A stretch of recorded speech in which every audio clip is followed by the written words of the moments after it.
ತಡರಾತ್ರಿ 2 ಗಂಟೆಯ ಸಮಯದಲ್ಲಿ ಬಿಳಿಗಿರಿ ಬೆಟ್ಟದ ಪರಿಶಿಷ್ಟ ಪಂಗಡದ ಜನಾಂಗದವರು ತಮ್ಮ ಜೀವನೋಪಾಯಕ್ಕಾಗಿ ಅಂಗಡಿಗಳನ್ನು ಹಾಕಿಕೊಂಡಿದ್ದಾರೆ.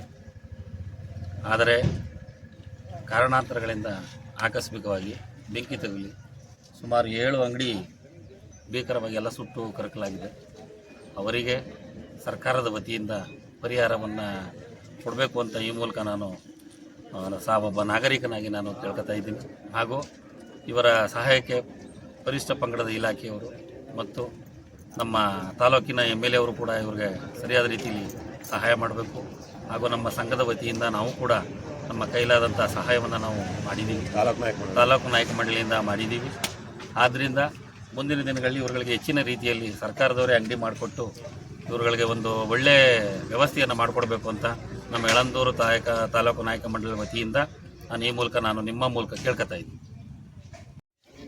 ನಿನ್ನೆ ದಿನ ತಡರಾತ್ರಿ ಸುಮಾರು 2 ಗಂಟೆಯ ಸಮಯದಲ್ಲಿ ಬಿಳಿಗಿರಿ ಬೆಟ್ಟದ ಬಸ್ ಸ್ಟ್ಯಾಂಡ್ನಲ್ಲಿರುವ ಜೀವನಾಧಾರಕ್ಕೆ ನಾಯಕ ಜನಾಂಗ ಅವಲಂಬಿಸಿದ ಒಂದು 7 ಜನ ಕುಟುಂಬದವರು ಜೀವನೋಪಾಯಕ್ಕಾಗಿ ಅಂಗಡಿಗಳನ್ನ ಇಟ್ಕೊಂಡು ಜೀವನ ಮಾಡಿರ್ತಾರೆ. ಅದಕ್ಕೆ ಆಕಸ್ಮಿಕವಾಗಿ ನಿನ್ನೆ ಬೆಂಕಿ ತಗಲಿ ಎಲ್ಲ ಸುಟ್ಟು ಭಸ್ಮವಾಗಿ ಸಂಪೂರ್ಣವಾಗಿ ಕರಕಲಾಗಿ ಸ್ವಲ್ಪವೂ ಅದರಲ್ಲಿ ಉಳಿದಿರೋ ಅವಶೇಷಗಳು ಉಳಿದಿರುವುದಿಲ್ಲ.